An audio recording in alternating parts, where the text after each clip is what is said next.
Hey, what's up guys? My name is Nick, and today we're talking some Aion. Now, what is Aion? If you haven't watched any of my other videos, I would definitely recommend it, because it gives more of a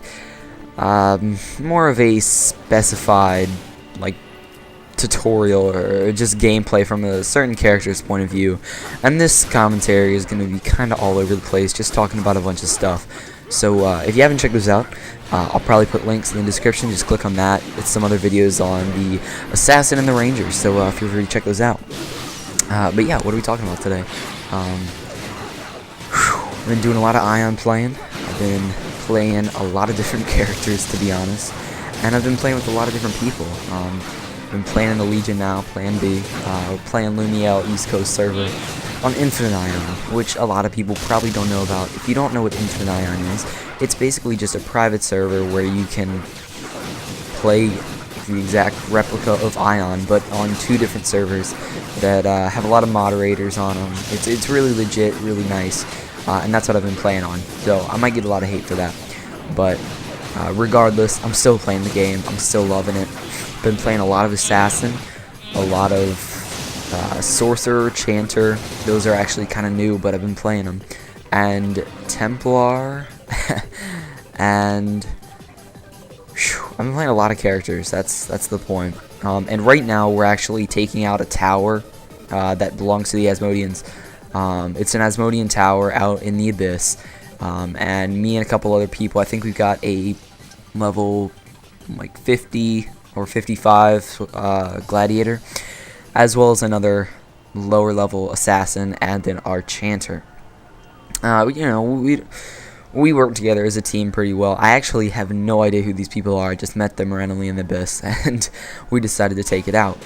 And eventually we ended up running into this really high level Templar later on, and attempted to kill him with a different group, but you know how that goes. But yeah, so playing a lot of Aion, playing a lot of the Sork recently. I think I might stay with the Sork for a while, but then again, I say that about basically everything. The game's going good, Legion's going strong, I guess. It's relatively new.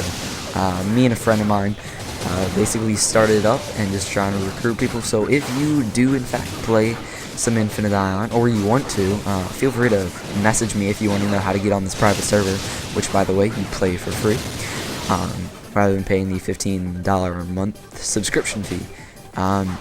So if you're interested, PM me or leave me a message or comment or whatever you need to do if you want to get on here and play some Aion, because it's definitely a good game.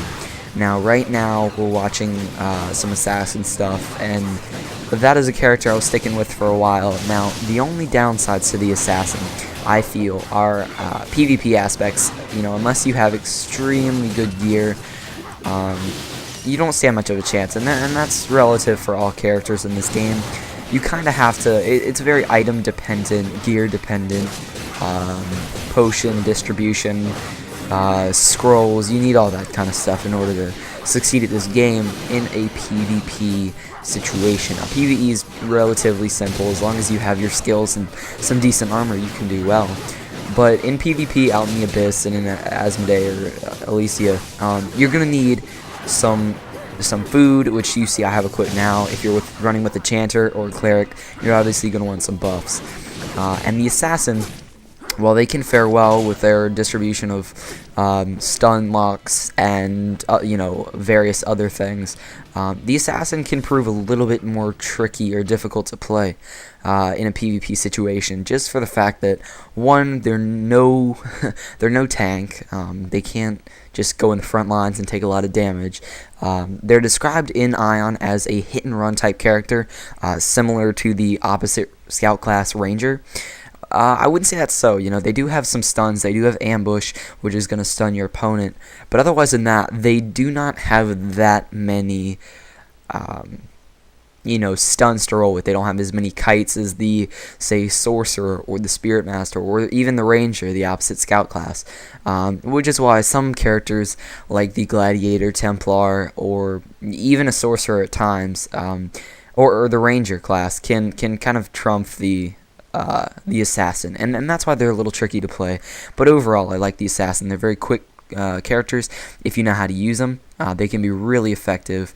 I enjoy playing with my assassin for now. However, like I mentioned earlier, I'm pretty dead set on moving on a little bit. I have multiple accounts, which is another thing that you can do with Infinite Aion, but I have multiple accounts and my characters are scattered. Don't ask me why this is.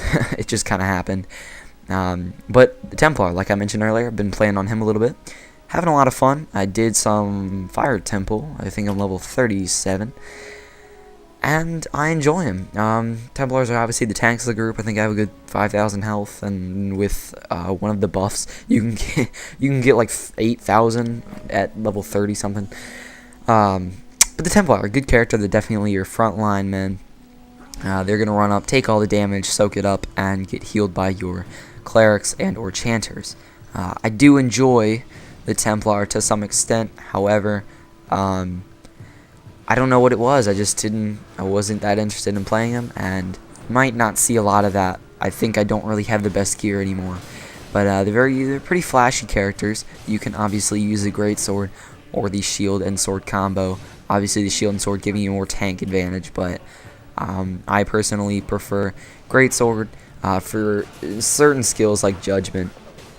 But moving on. The Templar's a nice character, but like I said earlier, been getting into the sorcerer. Now, why is this? I'm a big person for PvP. I love PvP situations, and I like triumphing over other characters. I like being very powerful. A nuke, anything like that. That's awesome. So in that aspect, probably the Sork, which you're seeing now, sorcerer, or your gladiator. Probably one of the best characters to play. They're definitely going to be your heavy damage dealers. Unless you're an assassin with crit, of course, but for the most part, the sorcerer is very well rounded, except for health. But in that aspect, they have the most stuns, and by that I mean for the longest periods of time. They have. I personally have a root, which is gonna immobilize your target. I have something that puts them to sleep, and something that turns them into a tree. And while this is active, you can do your skills on them, of course, until that hits. And now you're going to see a perfect example, level 34 sorcerer up against a level 33, I believe, gladiator. And this is a really good example of how the sorcerer can be very annoying. Gear I'm using, I think I'm just using soul gear. It's for level 31s, I believe. Nothing special. I don't have any gold title stuff, no blue title stuff. I just revamped it into the, I think it's the Asmodean set. It's called Ruined Archons, and you're gonna see me just kind of dominate. I love the sorcerer. They have really fancy, flashy kind of moves. They're definitely your nukes of the group. As you saw, he's done no damage to me because I've got a shield up. I've put him to sleep. I've rooted him. I think I hit a 1300 in there, and those are some of the reasons that I like the sorcerer. Now, with that said, I have been playing the chanter a little bit. I do like playing a little bit of a healing character, and here I was just kind of laughing because it was a good fight. Obviously, I'm a little higher level, but in all fights in this game, it's obviously gear dependent or class specific, and I guess my class just wins. So you might be seeing some more from the sorcerer from me. If you like this video, or if you like my others, feel free to check them out. Please be sure to subscribe and stay tuned for more.